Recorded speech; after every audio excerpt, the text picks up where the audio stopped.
찬송이랑 말씀이랑 좀 많이 연관이 되어서 불렀습니다. 오늘은 출애굽기 12장 1절에서 20절의 내용을 함께 우리가 봉독했는데요. 이게 앞부분은 유월절에 대해서 나오고 또 두 번째는 무교절에 대해서 얘기하는데 동시에 같이 이루어진 그 이야기입니다. 이스라엘에게서 출애굽하는 그 과정 속에서 마지막 부분이 열 재앙의 마지막 재앙이 바로 이 유월절입니다. 이 유월절은 애굽의 장자를 치는 그런 하나님의 마지막 이스라엘 백성을 마지막으로 유월절 다시 말해서 출애굽하기 위한 마지막 재앙입니다. 우리가 아침마다 묵상하는 내용 중에 열 재앙에 대한 말씀을 함께 묵상해 왔는데요. 이 모세를 하나님이 들어서 쓰시고 아론과 함께 바로 앞에 세웠어요. 그리고 여러분 계속 아시겠지만 계속적인 이 바로의 계속 약속을 어기고 끝까지 이스라엘 백성을 내어주지 않는 바로의 모습을 우리는 보았습니다. 그래서 9째 재앙이 끝나고 이제 10재앙까지 이르게 되었는데 이 재앙은 다른 의미로 말한다면 유월절을 의미하고 있는 겁니다. 유월절. 유월은 넘어갈 유, 넘어갈 월. 그러니까 저주가 넘어가는 거지. 애굽 사람들의 가정에 있는 장자는 다 죽습니다. 그 유월절로 하나님이 그렇게 심판하십니다. 그러나 이 어린 양을 잡아서 피를 좌우 문설주에 바르고 임방에 바른 이스라엘 가족 그 식솔들 거기에 속한 모든 가축들까지도 다 거기서 구속을 받습니다. 그 피를 볼 때마다 죽음의 천사가 넘어가 버리고 그 피로 인해서 구속을 받습니다. 그 피가 어린 양의 피입니다. 그리고 그 모든 그 유월절의 과정에 행해야 될 일들을 모세를 통해 가르쳐주고 하나님이 그걸 먹게 합니다. 그런 이스라엘 백성들에게 있어서 이 유월절이 어떤 의미를 가지고 있고 또 오늘을 살아가는 우리들에게는 이 유월절이 예수 그리스도 어린 양이신 예수 그리스도와 어떤 관계가 있는지를 여러분 알아야 여러분이 구약 성경을 통한 오늘의 우리에게 주신 하나님의 말씀을 알게 되는 것입니다. 참 중요한 것입니다. 이거 여러분 성경을 기록된 창세기, 출애굽기, 레위기, 민수기, 신명기 이게 모세 오경이라고 합니다. 창세기를 누가 썼냐? 모세가 하나님께 받아서 썼습니다. 그런데 그 창세기의 내용에는 모세가 없습니다. 모세가 썼는데 그 뭐냐? 출애굽기가 먼저 쓰여졌고 창세기가 나중에 쓰여졌습니다. 장로님. 그러니까 우리가 성경을 잘못할 때는 창세기가 제일 앞장에 있으니까 출애굽기보다 먼저 있는 성경으로 생각하는데 하나님께서 모세에게 이스라엘 백성들에게서 쭉 흘러내려오는 유전의 이야기들도 섞여 있겠지만 모세에게 아주 정확하게 천지창조에 대한 이야기를 모세에게 계시로 말씀을 해주셨어요. 이 모세가 이게 십계명을 받을 때 썼는지는 모르겠어요. 아니면 또 광야 생활 짬짬이 이 하나님께 받은 계시를 가지고 이 창세기 내용들 자기 조상들의 얘기잖아요. 아브라함의 이야기, 더 나아가 아담과 하와 이런 이야기는 이거는 누구에게도 어떤 누군가가 이걸 기록을 해야 되잖아요. 근데 모세를 통해서 창세기, 출애굽기, 레위기, 민수기, 신명기 이렇게 해서 모세 오경이라고 하는데 특별히 출애굽기 선상에서 창세기가 기록되고 출애굽기 선상에서 민수기, 신명기까지 기록된 거 아니에요. 레위기는 제사법이잖아. 제사 드리는 법이요. 그런데 여러분 창세기 내용이 우리는 늘 생각할 때 아브라함이 나오고 이삭이 나오고 더 나가고 올라가면은 에녹이 나오고 하니까 모세는 아예 창세기는 기록도 안 됐어요. 근데 그 창세기를 기록한 사람은 모세야. 그럼 시기적으로 말한다면 창세기는 모세 이전에 쓰여진 게 아니라 모세 이후에 나온 책이잖아요. 여러분 근데 창세기 보면은 하나님이 사람을 지으심을 가장 기뻐하시고 천지 창조를 하는 과정에 하나님이 사람을 지으신 다음에 심히 보시기 좋았다라고 그렇게 얘기하고 있어요. 근데 이제 이렇게 첫째 날, 둘째 날, 셋째 날, 넷째 날 이렇게 지어지는 가운데는 보시기에 좋았더라, 보시기에 좋았더라 이렇게 하고는 사람을 지었을 때는 심히 보시기에 좋았더라 그랬어요. 창세기 내용에 첫째 날, 둘째 날, 셋째 날은 사람을 창조하기 위한 한 과정 속에서 사람을 창조하기 위한 과정 속에서 기록된 거예요. 그래서 이 창세기는 천지 창조의 의미보다는 인격 창조, 사람 창조에 대한 목적으로 성경을 봐야 돼요. 이해가 되십니까? 그래서 그 흑암이 빛이 완전히 깜깜한 흑암에서 빛이 나타나요. 아기가 태어날 때 어둠 속에 있다가 밝은 빛을 봐요. 사람이 죽음 속에 있다가 하나님을 모르는 깜깜한 어둠 속에 있다가 빛을 봐요. 참빛. 세상에 오신 빛이 있었으니 그 빛이 곧 누구냐? 요한복음에 보면 예수 그리스도다. 근데 그 빛이 세상에 왔는데도 자기 백성이 영접지 않았으나 영접하는 자 곧 그의 이름을 믿는 자는 하나님의 자녀가 된다 했어요. 이 빛이 누구예요? 그러니까 이게 누구든지 그리스도 예수 안에 있으면 새로운 피조물이다. 이전 것은 지나갔으니 새 것이 되었다. 창조에 처음 아담을 창조했을 때 피조물로 아담을 창조했을 때나 예수 그리스도 안에서 우리에게 새로운 피조물로 재창조된 거예요. 재창조. 첫째 아담에서 죽을 수밖에 없는 우리들. 거기서는 있던 우리가 이제 흑암이 사라지고 광명을 얻었어요. 광명을. 아담도 자기가 창조하기 전에 그런 현상이었는데 그 사람이 창조되면서 대하는 모든 과정이 첫째 날, 둘째 날, 셋째 날, 넷째 날의 내용이 사람 창조의 내용이에요. 그래서 이 모세를 통해서 이 창세기를 기록되었을 때 이 창세기 안에 이 모든 구속에 하나님이 이 사람을 구속하고 사람을 이 건져내는 구원의 여정을 보여주고 있는 거예요. 사람을. 근데 모세에게 있어서 이 출애굽 과정은 이거는 한 민족, 한 가족, 한 나라 공동체를 이 어둠의 그늘인 애굽에서 하나님이 출애굽시켜서 구원시킨 거죠. 구원. 출애굽시켜서 그 약속의 땅으로 옮겨가는 모든 그 과정이 그려져 있는 게 출애굽이에요. 그래서 성경 모든 내용은 개인이든 가정이든 나라든 국가든 구속의 이야기예요. 구속사. 구원의 이야기입니다. 이해가 되십시오? 네, 우리가 구원받는 것은 우리가 개인적으로 인생을 살다가 보면 여러 가지 압박에서 구원을 받으면 자유함을 얻잖아요. 이건 현상적인 어떤 육신의 삶 속에서의 이야기지만 근원적으로 들어가면 우리의 영혼의 문제가 하나님을 떠나온 데서부터 어둠이거든요. 하나님께서 떠나온 데부터는 끝장이거든요. 끝장. 그런데 거기서 다시 회복이 되어져서 하나님께로 돌아오는 과정이 구원이에요. 하나님께로 원위치 되는 거예요.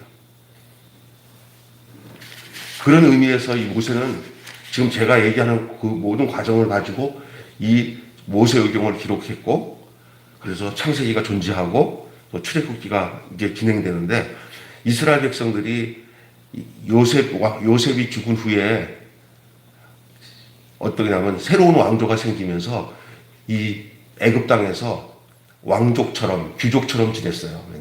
왜냐하면 요셉이 총리 대신 있을 때 자기 아버지와 형제들 다 70여 명이 와가지고 제일 좋은 땅 고센 땅에서 거하면서 그들이 정말 잘 지냈어요.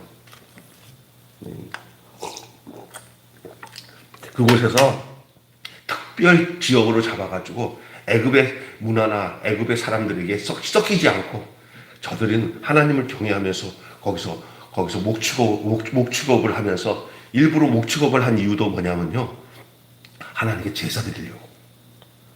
다른 직종 농사를 짓고 이렇게 도심지에 와서 뭐 살면 좋은데도 우리는 그렇게 안 하겠다고. 우리는 여기 애굽에 왔어도 우리는 저기 이쪽 목초지가 있는 땅에서 목축업을 하겠다고. 사실은 그 목축업은 그렇게 좋은 직업은 아니거든요. 그런데도 그들은 자기들이 하나님과의 관계 속에서 목축업을 한 거예요. 그래서 양을 잡아가지고 거기서 하나님께 제사를 드리기 위해서 애굽에서. 그래가지고 한동안은 요셉 이후에도 한동안은 그들은 나라의 공신이잖아요. 공신. 요셉이 그 7년 대풍년, 대흉년 이거를 다 해결하고 그 민족은 그래도 나라에서 인정하는 쟤네들은 특별한 사람들이야 하고 나라에서 인정하는데 애굽 왕조가 바뀌면서 애굽의 이집트 왕조가 바뀌면서 귀족으로 있던 저들이 이제 저것들은 저 팔레스타인에서 온 놈들 아니야. 야, 이게 우리 땅에서 쟤네들이 먹고 사는데 저 다 종살이 시켜. 갑자기 귀족 같은 사람들이 종살이를 하요. 그래갖고 애굽의 라암셋의 국고성 싹 쌌는데 짐승처럼 부림을 당합니다. 이해가 되시죠?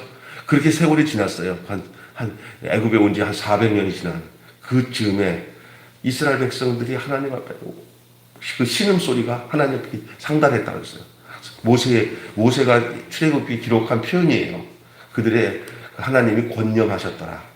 하나님이 이제 때가 됐구나 하고 하나님이 저들을 건져낼 생각을 하셨을 때 하나님이 한 가정에 아이를 태어나게 했는데 아이러니하게 그때가 모두 다산.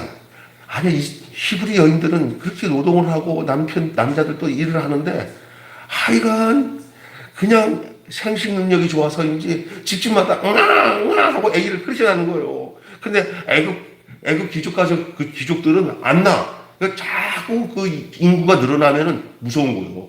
그러니까 산하 정책을 강제적으로 하는데 남자아이면 다 죽여서 날강에도 갖다 버려라. 그때 태어난 아이가 누구냐? 모세예요. 그래서 모세를 또 버려야 될 아이인데 너무 보니까 가족이 버릴 수가 없어, 이 아이를. 너 요즘에 애기 보면 한번 생각해봐요. 그 핏덩어리를 버린다고 생각해봐요. 조금이나 감당이 안 될 거야. 그러니까 그걸 숨겨서 그 아이를 석 달 동안 키우는데 아마 초긴장하고 살았을 거예요. 애기 소리만 나면 감시원이 와갖고 봅시다. 아니 고양이 소리예요. 그러면 거짓말을 하실지도 모르고 하여간 뭐 소리 안 나게 자기 나름대로 방음장치했는데 더 이상 안 되겠어. 이제는 안 되겠다. 이러다가 우리 큰일 나겠다 해가지고 갈대 상자에다가 역청을 발라가지고 그 아이를 나일강에다가 띄워서 내보내요. 그 내려가는 그 길목을 따라 누나 미디안이 막 뛰어가다 보니까 그 상자가 바로 공주가 미역 감는 그 강가로 흘러 들어가는 걸 봤어요. 그러더니 야, 저 갖고 와라 해서 보니까 아기네. 마침 이 공주는 아기를 못 낳아가지고 아기를 보니까 완전히 이걸 내 양자로 삼아야겠다. 히브리 아이구나. 아이고 불쌍하다 하면서 내가 키워야겠다면서 양자를 삼아. 그런 마음을 먹을 때 이 누구야 이 미디암이 딱 가서 공주마마 제가요 저쪽에 아기를 낳는데요. 젖이 이렇게 많이 나와가지고 젖을 못 주는 엄마가 있는데요. 붙여줄 테니까 유모로 쓰면 어떨까요? 그러니까 이게 얼마나 용기가 있어요. 꼬마 12살짜리 여자애가. 그러니까 그래라 그래갖고 히브리 엄마, 진짜 엄마를 데려온 거예요. 진짜 엄마 품에서 요게벳이라는 진짜 엄마 품에서 모세가 젖을 물리면서 크면서 요게벳 교육이 시작된 거예요. 너는 히브리인이다. 너는 이스라엘 민족을 구원할 아이다. 하고 키우는 거예요. 그래서 엄마한테는 히브리 교육을 뵙고 양엄마인 이집트 서열 1위 아들이 없어 서열 1위 그리고 공주의 아들이면 왕이 될 수도 있어요.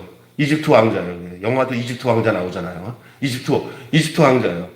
이 모세가 40살까지 멋있게 컸어요. 애굽의 학문 다 통달했어요. 핏줄은 나는 히브리인이다는 이 하나님의 민족인 하나님 선택된 이스라엘 백성이라는 그 의식도 진짜 유모인 엄마한테 통해서 요괴백으로 교육을 받았어요. 그는 이제 40살 돼가고 다 밖에 나가서 보니까 자기 민족이 막 그냥 애국 사람한테 받는 걸 보고 나한테 열불이 나서 때렸는데 어떻게 잘못 때렸는지 급소를 맞았는지 그냥 한 방에 죽어버렸어요. 히브리 사람들한테 쉿 하고 파묻었어요. 어느 날 가보니까 히브리인들끼리 서로 싸우는 거예요. 야, 우리 동족끼리 싸워서는 안 되지 하고 했더니 네가 뭐야? 언젠가 저기 애굽 사람 죽여놓고 파묻었는데 너 우리한테 와서 뭐 하는 짓이야? 막 그러는 거예요. 이게 퍼진 거예요. 왕자지만 있을 수가 없어요. 그래서 왕궁을 버리고 이제는 저가 망명 생활을 하는 거예요. 애굽 궁정에서는 이 모세 죽여라 이놈의 자식. 아니 이거 고양이인 줄 알고 키웠더니 이게 범새끼네 이런 거죠. 저거 큰일 나겠다. 지 입으로 자기가 히브리인이래. 저거 잡아야 돼. 자기는 어딘가 사라져야 돼요. 그래서 광야에 갔어요. 광야에 가서 이제 보다가 여러분 잘 아시지만 어떤 여자 그 가족의 그 위대한 제사장 딸들이 양 갖고 와서 물 먹이다가 거기서 너무 힘들어하는데 그냥 그 여자 아이들 도와주잖아요. 이 모세가. 그러니까 너희들 왜 이렇게 일찍 하니까 어떤 청년이 와서 이렇게 도와줘서 일찍 왔다니까. 그럼 데려와라. 그래서 그 장인어른 된 그 이드로가 미디안 제사장을 불러가지고 이제 너는 어디 갈 데 있냐 그랬더니 갈 데가 없습니다. 우리 집에서 같이 살자. 그래갖고 거기 최고 이쁘다고 생각하는 시보라라는 딸을 얻어가지고 이게 이제 장가를 갖고 데릴 사이가 됐어요. 그리고 몇 년 지난지 아세요? 그리고 또 40년을 그 광야에서 지냈어요. 노인네가 됐어요. 80세 노인이면 뭘 하겠어요? 다 이제 애굽에서 모세라는 사람도 다 잊어버려요. 모세를 기억하는 사람이 아무도 없어요. 그러니까 이제 모세 역시도 나는 아무것도 할 수 없다고 생각하고 여기서 그냥 손주 보고 여기서 양이나 치다가 내 인생은 끝나다 하고 싶어서 다 자기 꿈 사라지고 자기 기력이 사라지고 이제는 여기서 나는 끝이다 라고 생각한 그 시점. 전혀 저기 내가 내 힘으로 애굽에 가서 내가 40살 때 내 민족을 구원하겠다고 했을 때는 조건이 다 갖춰졌지만 자기 힘으로는 하나도 안 돼서 도망쳐와서 이제는 자기가 다 죽었어요. 죽이면 애굽에 향해서 자기의 노력, 힘, 능력 다 죽었어요. 이제는 애굽에 그를 아는 사람도 없고 자기도 애굽도 알 필요도 없고 이제는 자기는 여기서 광야에서 죽을 인생으로 그냥 가는 삶. 그런 어느 날 80세 떨기나무 불꽃에서 불이 붙어. 그러더니 모세야 당신이 누굽니까? 나는 이다. 나는 스스로 있는 사람, 스스로 있는 하나님 여호와다. 내가 여호와다. 너를 내가 불러서 내가 너를 애굽에 들어가서 이스라엘을 구원하는 구원자로 삼는구나. 잠말 마세요. 젊을 때 문제 안 부르더니 지금 와서 불러가지고 나 다 죽었어요. 아무것도 못합니다. 나는 아무것도 못합니다. 하나님이 모세 보고 발에 신을 벗으라고 그러고 모세를 떨기나무 가운데서 모세를 불러서 내가 너가 능력이 있어서 쓴 게 아니라 내가 너를 들어서 쓸 거다. 너를 통해서 내가 여호와인 것을 알게 하리라. 모세가 그냥 하나님이 일하시는 거지 하나님 꼭 사람이 필요해요.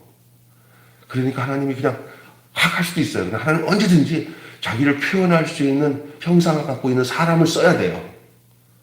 그래서 모세를 내가 너를 쓰겠다는 거예요. 써도 이렇게 마른 막다기 같은 나를 쓰냐고. 늙어 자빠져서 이제 다 죽어가는데 꿈도 다 사라지고 다 사라지는데 나는 그런 하나님이다. 나는 내 버틴 집에서 내 힘 가지고 사는 사람 날 안 쓴다. 다 죽은 사람 쓴다. 힘 다 빠진 사람을 쓴다. 그래야 내가 마음대로 일할 수 있다. 안 그러면 니나 나랑 부딪혀서 못 산다. 무슨 얘기인지 아세요? 다 죽여요. 그래갖고 모세가 돼서 모세가 그 과정으로 하나님이 보내니까 그냥 그때부터 순종하면서 하는 것마다 막 기적이 일어나는 거예요. 막 지팡이를 던지니 뱀이 되고 막 그냥 나일강을 탁 던지니 나일강이 피가 되고 막 그냥 먼지를 다 뿌리니 막 이가 되고 말이야. 막 그게 누군지 알아요? 모세가 한 게 아니에요. 그냥 모세를 쓴 거예요. 하나님 이스라엘 구원하기 위해서 바로를 꺾기 위해서 하나님이 쓰신 거예요. 하나님 언제든지 그렇게 일하셔요. 여러분 저도 하나님 꼭 필요하면 그보다 더한 것도 쓰실 수 있어요. 내가 한다고 생각하니까 그게 아니지 그렇지만 하나님이 쓰신다면 뭐든지 할 수 있어요. 꼭 하나님은 그때 모세를 써야 될 상황이니까 모세를 쓴 거예요. 그러니까 사람들은 볼 때는 모세가 신이야. 이거는 살아있는 신이요. 하는 것마다 하나님의 능력이 나타나니까 그냥 하나님이 하시는 거지 모세가 하는 건 아니죠. 어떤 사람인데 하나님이요 나도 모세 같은 능력을 줘서 다시 당신의 살아계심을 나타내 주시면 좋겠습니다. 그랬더니 개떡 같은 소리 하지 마라 그러더래요. 하나님이. 왜냐 그때는 하나님이 꼭 이스라엘 백성을 구원하기 위해서 그 사람이 필요했던 거예요. 그잖아요?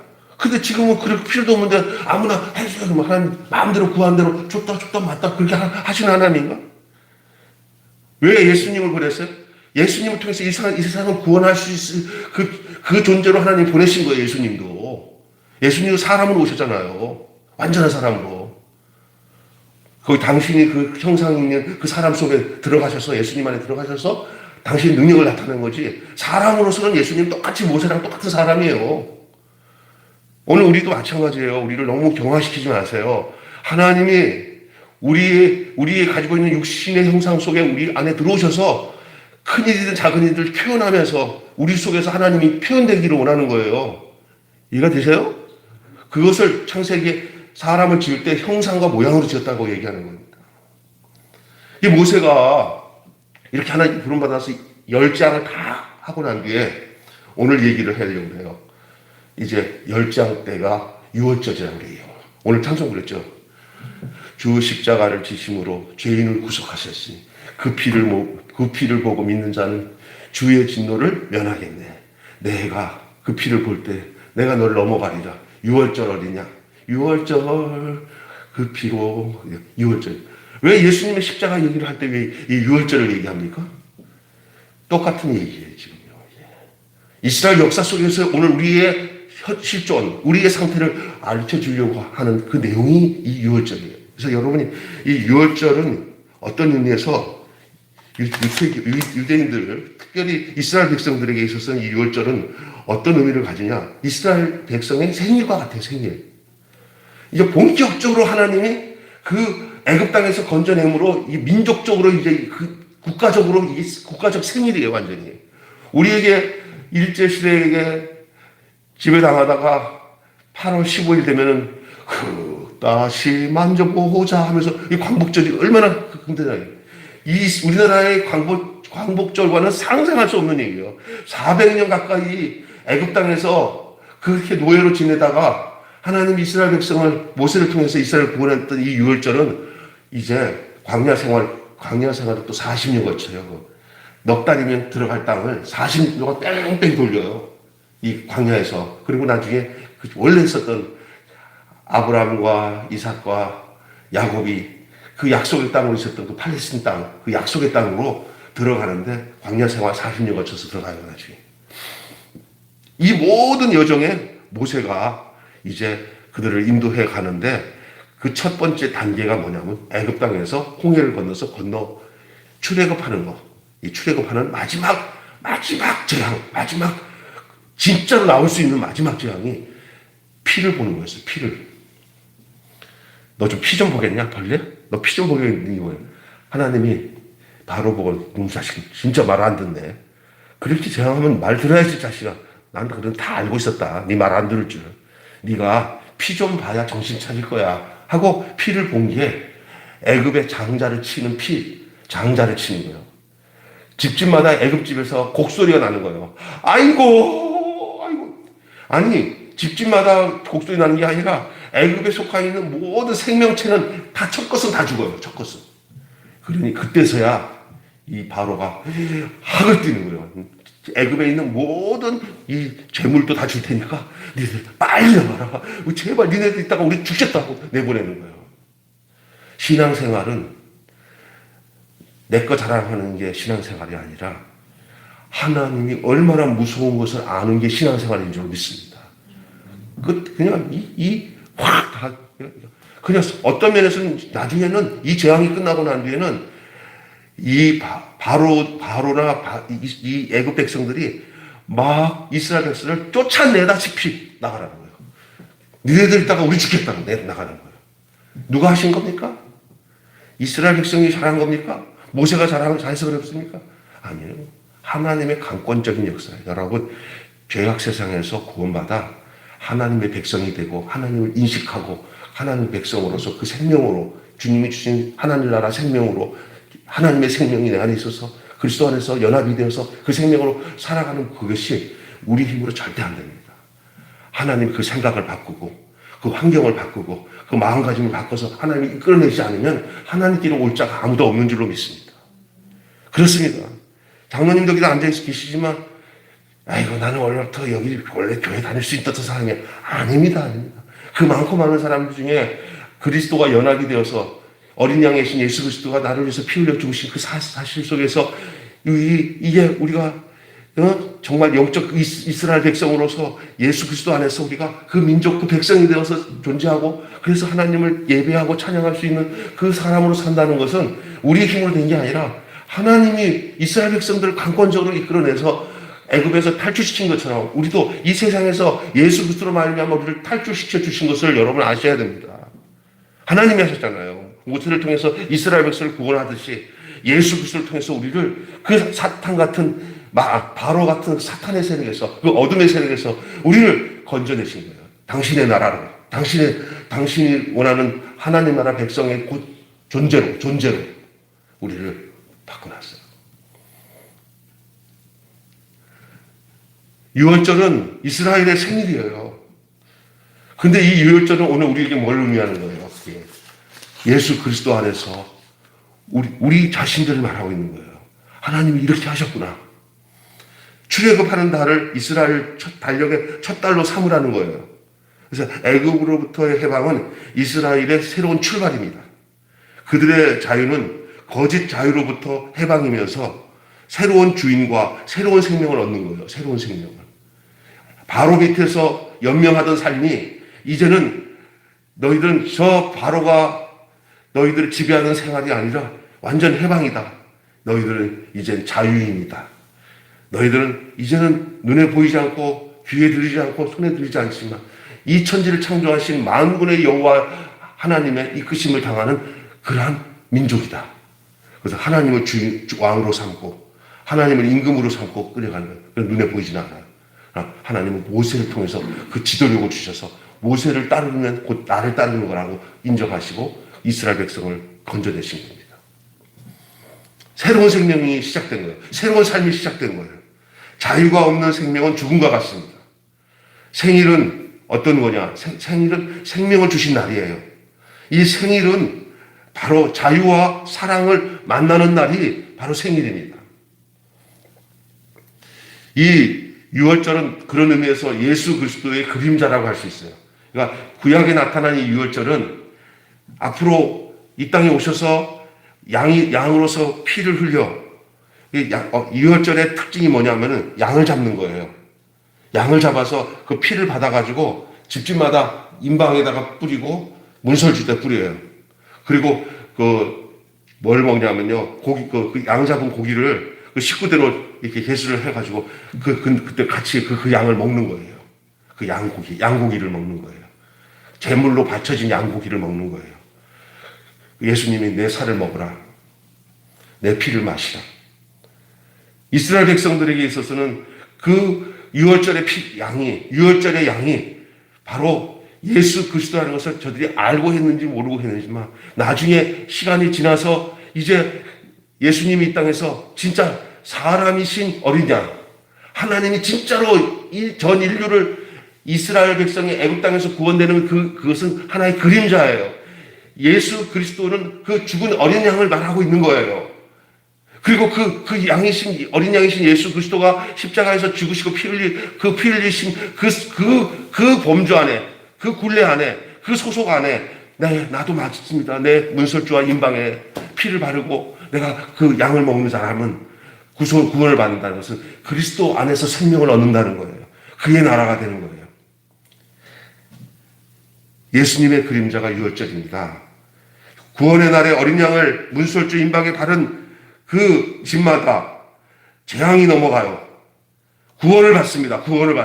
생명을 얻습니다.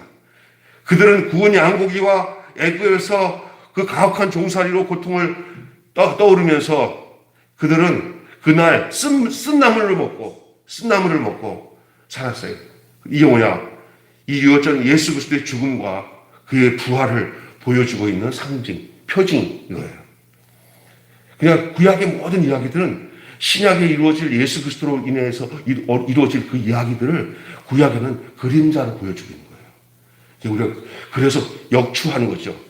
현재 내가 예수 그리스도 안에서 구원을 얻어서 그리스도와 연합이 되어서 생명을 얻었는데 구약 성경을 쭉 읽다 보니까 이런 의미들을 뚜렷하게 보여주는 거예요.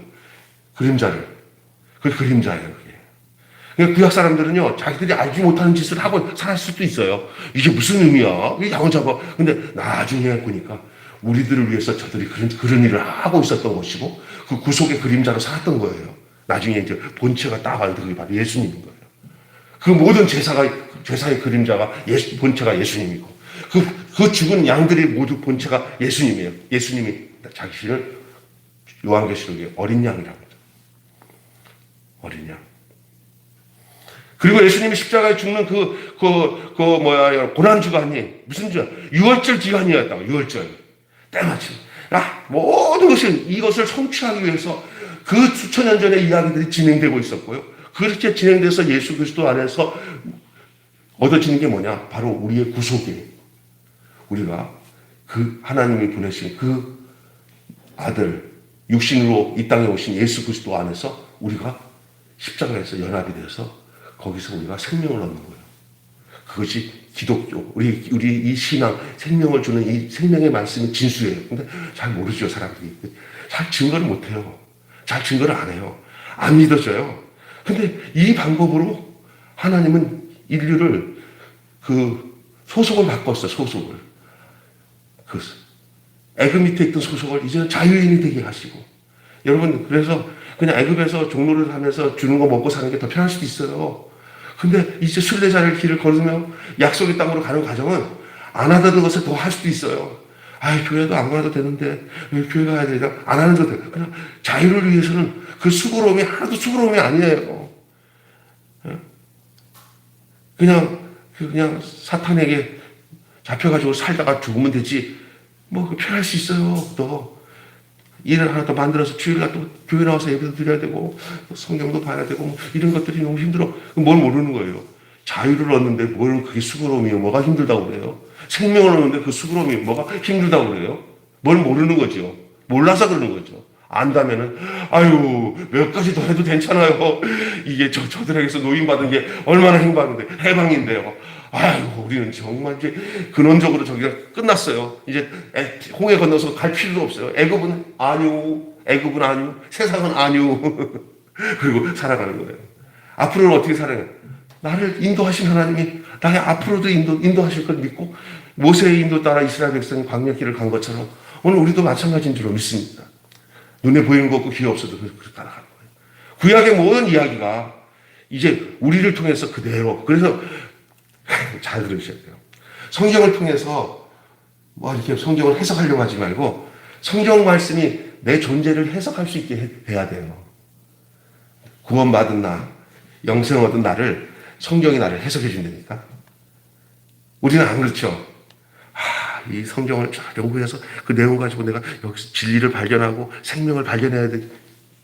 틀린 거예요. 예수 그리스도로 구원받은 나를 성경이 맞지? 너 구원받은 거 맞지? 구약 얘기 봐봐라. 어쩌면 너랑 똑같냐? 너 한탄 은혜 받으면 구약 성경도 뭐든 거듭난 내 신앙생활의 모습을 지금의 모습으로 막 알려주잖아요. 그죠? 해석해 주잖아요. 그렇잖아요. 네? 그거야, 그거. 그래서 우리가 이 땅에 살아가는 동안에 그 성경은 나의 삶을, 나의 모습을 이렇게 현미경처럼 비춰줘서 너 봐라. 너의 모습이 이런 거야. 너의 아이덴티티가 이런 거야. 너의 정체성이 이런 거야. 알려준다고. 이렇게 나를 구속하셨구나. 나를 이렇게 구원하셨구나. 이거 이어서요, 유월절은 양고기의 피를 임방에 부리고 하잖아요. 아울러 쓴나물도 먹었어요. 근데 또 한 가지가 한 게 뭐냐면요. 떡을 먹었는데, 발효되지 않는, 아주 맛다가리 진짜 못 먹어. 근데 그 기간 동안은 그거 먹어야 돼. 그게 무교병이에요, 무교병. 누르고 없는 떡. 얼마나 뻣뻣하고 맛없는지 입에다 넣으면 넣은 것 같지도 않고 뻣뻣해서 이거 뭐야 하고 아주. 근데 그거를 먹으라는 거예요, 그거를. 그거 먹어야 산다는 거예요. 그거 누르고 없는 떡을. 출애굽의 은혜와 고통을 기억하기 위해서 한 주간 동안 누룩 넣지 않은 떡을 먹는 무교절을 지키라는 거예요.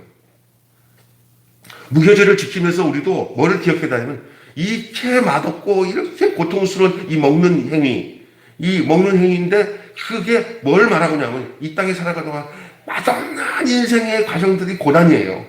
이 고난을 기억하라는 거예요. 수고로운 광야 생활을 하나님의 도우심과 인도하심으로 이끌어간 것을 기억하면서 구원을 위해 내가 감수할 수 있는 십자가가 무엇인지를 기억하면서 살라고 하는 의미가 이 무교병이에요. 또한 우리가 이 땅에 살아가는 동안 맛없는 인간이 되는 게 하나님 앞에 정결한 삶을 사는 거예요. 너무 세상에 이런 게 빨라가지고, 저 사람 너무 맛있어. 그런 거죠. 하나님이 원하는 것은 맛없는 인간 되는 거예요. 우리가 맛없는 떡이 돼야 될 줄 믿습니다. 무교병이 없어야 되는 거예요. 순수한 떡, 다시 말해 누룩 없는 떡, 괴악한 누룩 같은 것 우리가 받아들여서, 누룩이 뭔지 아세요? 죄예요, 죄. 죄가 막 들어오면 재밌어요, 원래. 일시간은. 그러나 그것은 모든 것이 다 끝나요. 거기서 모든 병이 들어와요. 누룩 없는 떡을 먹는 거냐면, 요 기간은 더 정결하게 누룩 없는 떡을 먹어서 이 오염되는 모든 죄의 세력에서 막고 살아라. 이거 뭐냐? 따라서 합시다. 성결한 삶. 이걸 요구하는 거예요. 이거를 우리가 그런 걸 될 수 있지만, 진짜 무교병은 누구냐면 예수님이에요. 예수님이 내 안에 들어오면 그분이 나를 무교병을 만들어요. 그러니까 누룩 없는 떡을 만들어요. 그래서 세상을 향해서 맛이 없는 사람. 여기서 맛이 없다는 것을 딱 생각할 때, 맛없으면 안 되지 하는 게 아니라, 세상을 향해서 맛없는 사람, 하나님을 향해서 맛있는 삶. 그 의미를 말해요. 고난스러운 거죠. 사실은 고난의 의미들. 그냥 그것들을 알아야 이 세상에 살아가는 동안에 그리스도로 안에서 하나님의 백성으로 살아가는 동안에 당하는 모든 고난을 제대로 해석할 수가 있어요. 그래서 그것에 대해서 의미를 가지고 이겨내고 견디며 십자가를 깊이 생각할 수 있는 그런 복된 삶이 되는 것입니다. 결론적으로 얘기하고 마치겠습니다. 이스라엘의 유월절과 무교절은 수고로운 날만은 아니에요. 사실은 양을 잡고 피를 받아서 뿌리고 하고 이런 것들이 상당히 수고. 그렇다고 그거 안 하면 어떻게 돼요? 안 하면 죽는 거예요. 마치 이스라엘 백성이 광야에서 다 불뱀이 몰려서 다 죽어가요. 불뱀이 물려가지고. 그런데 모세가 하나님께 기도했더니 광야 언덕에다가 장대에 노뱀을, 빨간 구리뱀을 달아가지고 세워놓고는 저거 쳐다보면 산다. 다 알려줬어요. 그랬더니 하도 불뱀에 물린 사람들이 이제는 뭐냐면, 그거 본다고 사나 하고, 수고로움이, 그냥 장막에서 누워있다가 죽으면 죽는 것이 하고, 소망 없이 그 소리 들어도 아무 소리도 듣지 않고, 그냥 있던 사람들 다 죽어요. 그런데도 모세의 그 음성을 듣고는, 그래, 쳐다보라고 해야지. 장막문을 열고 나와서 그 노뱀을 바라본 사람들은 어느 순간에 불뱀에 물렸던 독이 다 사라져 버렸어요. 그 이야기를 니고데모가 찾아왔을 때 예수님이, 하나님이 세상을 이처럼 사랑하사 독생자를 주셨으니 이는 저를 믿는 자마다 멸망치 않고 영생을 얻게 하라는 말씀 이전에 광야에서 모세가 노뱀을 든 것처럼 인자도 드려야 하리라는 말이 나와요. 그렇다면 그 노뱀이 누굽니까? 그 장대에 달린 노뱀이 누굽니까? 바로 불뱀을 해결했던 그 노뱀이 누굽니까? 우리를 모든 죄에서 해결하시 십자가에서 옷 달리신 이 예수 그리스도가 바로 그분 아닙니까? 그분이 그 얘기를 하는 거 아닙니까? 그 마찬가지로 이스라엘 백성들에게서 이 유월절의 모든 행위들은 수고로운 게 아니라 사는 일이에요. 사는 일. 양을 잡고 피를 바르고 쓴나물을 먹고 무교병을 일주일간 또 먹고 이렇게 해서 무교절을 지키고 하는 이것들이 그들을 죽음에서 살려요. 그리고 하나님 그들을 그 가운데서 인도하여. 그러나 나머지 그것들은 하나님의 심판이 임하죠. 애굽의 땅에 심판이 임하죠. 여러분, 이거는 그러니 이스라엘 백성들이 그런 걸 행하면서 하나님의 능력과 권능을 보잖아요. 우리가 이렇게 양을 잡고 했더니 하나님이 우리를 이렇게 인도하는구나. 우린 이것만 했더니 저들이 그냥 아예 우리를 내보내는구나. 아니 보석 애굽에서 수많은 전리품들 다 가지고 나와요. 그래가지고 그냥 이제 모세의 인도 따라 이제 홍해를 건너가는 그 현장을 보는 이스라엘 백성들의 모습을 한번 기억해 보세요. 그 현장에 우리가 있었어요. 장로님도 있었고 나도 있었고 성도들도. 더 큰 현장, 그것의 그림자예요. 홍해를 건너고 출애굽하는 이스라엘 백성은 그림자예요. 우리는 진짜 그림자가 아닌 그 본체, 그 그림자가 비춰지는 그 본체이신 예수 그리스도 안에 있다는 얘기예요. 이 얼마나 큰 축복이에요. 이제 우리는 그 약속이, 그 그림자의 본체인 예수, 어린 양이신 예수, 유월절이신 예수, 무교병이신 예수, 이스라엘 백성을 구원하신 모세가 구원하듯이 우리 인류를 그 죄의 세, 바로 같은 사탄의 세력에서 우리를 건져서 하나님의 자녀로, 백성으로, 아들과 딸로, 백성으로 거룩한 하나님의 나라로 우리를 끄집어내셨을 그 예수님, 하나님 보내신 그 예수님 안에 우리가 있잖아요. 우리는 그걸 보면서 구약 이야기가 우리 얘기하는 것 같네. 이스라엘 백성 얘기 보니까 더 우리의 모습이 더 뚜렷해지네. 라고 역추적해서 볼 수 있는 이 축복을 우리는 얻게 됩니다. 그래서 우리가 성경을 해석하는 게 아니라 성경이 우리를 해석해주는 이 놀라운 현실에 우리 안에 우리가 있는 줄로 믿습니다. 우리의 존재를 해석해주잖아요. 아, 우리가 하나님의 백성이구나. 하나님의 자녀구나. 그 많고 많은 사람 중에 하나님 나를 건져내시구나. 그 많고 많은 사람 중에 모세를 불러서 하나님을 표현하는 그런 지도자를 세운 것처럼 오늘 우리도 우리의 삶 속에서 이렇게 살면은 표현되는 거예요. 오늘 저와 여러분이 이 땅에서 사는 그 의미들을 더 깨닫는 귀한 아침이 되시기를 바랍니다. 이 구원이 얼마나 커요. 여러분 한번 상상해 보세요. 구원받아서 이스라엘 백성들이 애굽에서 탈출되면서 모세를 따라가는 이 사람들의 행렬을 한번 생각해 보세요. 하나님을 찬양하지 않을 수가 없어요. 근데 나 구원 받았네, 너 구원 받았네, 우리 구원 받았네, 나 구원 받았네, 너 구원 받았네, 우리 구원 받았네. 주 말씀하시기를 죄사세 끊쳤네, 우리 구원 받았네. 할렐루야, 아멘. 우리가 바로 그런 존재이고, 성경이, 구약 성경 이것이 먼 딴 나라 얘기가 아니라 오늘 우리를 그대로 해석해주고 있다는 사실을 여러분 기억하시고, 예, 오늘 하루도 구원받은 그 기쁨과 그 즐거움을 가지고 좀 각박한 세상 살지만은 그러나 아무 의미 없이 사는 게 아니에요. 내 안에 예수님 모시고 살면 힘들어도 어려워도 우리는 그 존재 밖의 사람이 아니라 그 존재로서 사는 사람들이잖아요. 하나님의 자녀로서, 하나님의 아들, 딸로서 사는 이 존재의 삶을 잘 주 안에서 이끌림을 당하면서 살아가시는 여러분이 되시기를 주님의 이름으로 축원합니다. 기도하겠습니다. 하나님 아버지, 오늘 이 출애굽의 이야기와 모세에 대한 이야기들을 함께 나누면서 귀한 말씀 함께 나누게 해주신 것 감사합니다. 말씀을 통해서 우리가 어떤 존재인 것을 우리를 해석해 주시는 이 말씀을 통해 하나님 아버지, 오늘을 살아가는 우리가 우리의 정체성, 우리의 아이덴티티를 잘 확인하고 우리가 어둠의 영, 사탄의 세력에 잡혀서 온갖 인격이 완전히 죽은 인격으로 만시창이 되어 그 하나님의 거룩한 형상을 잃어버린 사람들 사이에서 살지만 우리가 예수 그리스도로 말미암아 하나님이 원하는 아들, 딸들의 형상으로 완전히 바뀌어 그 뜻을 쫓아 살아가는 주의 백성들 되게 해주셔서 감사합니다. 이스라엘 백성을 애굽 땅에서 출애굽하듯이 예수 그리스도를 통해서 우리를 이 죄악 세상 사탄의 그늘에서 건져내서 당신의 나라의 소속